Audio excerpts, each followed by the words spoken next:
So when we're placing these, what we're going to do is we look for a nice parallel crack. We can place it in.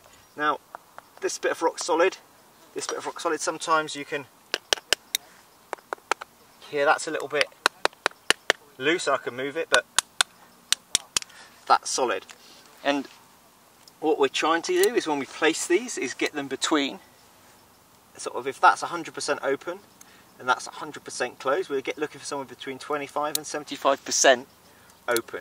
And so this is okay in here. One of the things we want to try and avoid is if we were placing this in lead and like this moves, can you see that it's starting to walk up the crack? Yeah, and potentially out. So if we look carefully at this cam, what you can't probably see is this cam lobe isn't actually touching, and these are what we call totally tipped out. And so, you know, it might feel strong, but actually, and if it slips at all, it might slip out. And so this cam was too small for this crack. So fortunately, they come in like multiple different sizes. We could put this one in instead. And like I said, is, you know, solid bits of rock. You know, if you want to know what non-solid rock sounds like, you hear that hollowness? That's what you want to avoid. And then, you know, if I was using this for a lead piece, I'd be like, well, I'm going to fall down. Don't put them in if you're leading like this, because when you fall, that's going to happen, and it might not work. So you have to think about, you know, if it was a belay and I was going to belay it out this way, then this would be fine. But you know, it needs to be in.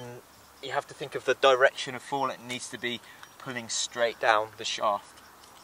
So that's like a good cam placement. It is somewhere in that magic 25 to 75, or like 25 to 75% range. Yeah. And so a lot of people wonder how cams work, and it's a bit like having a cantilever. So the cantilever is like two bits of plank sticking out, joined in the middle, and so when you stand on, they would try and flatten out, but because they hit the side of the crack, they don't actually come out. And so that's essentially what it is. The pivot is right in here, and it's touching just below the pivot, and so you get this magic 120-degree angle. So actually, if I was to weigh 100 kilos on this cam, there's at least 100 kilos pushing that way and 100 kilos pushing that way.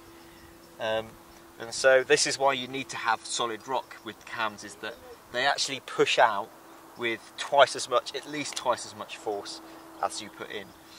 You can, if you're a mathematician, you can sort of show how all these vector angles work, and you can explain to people why that is the case, but all we need to know is that it kind of doubles the load. And actually, if it then gets more complicated, if I was hanging on one side of this and the rope went down to my belayer, so like when I was leading, is I'm on one side of this, you have to view it as a set of scales, so that's, you know, my weight of 80 kilos, and then there's just under that on this side, because otherwise I'd be going down. So this is like so potentially if I'm 80 kilos, there's, you know, plus 60, which is just under the half, is 140 kilos up here. That's 140, so that's 280 kilos pushing this apart, which is a lot of force. And so sometimes you get these like flakes that are on the surface, and you want to avoid putting cams behind that because they will prise them off, whereas this is like between two bits of the mountain, and that's what we're looking for with cams. A parallel crack, two bits of the mountain, and 25 to 75% all cam lobes in place, and that is an ideal cam placement.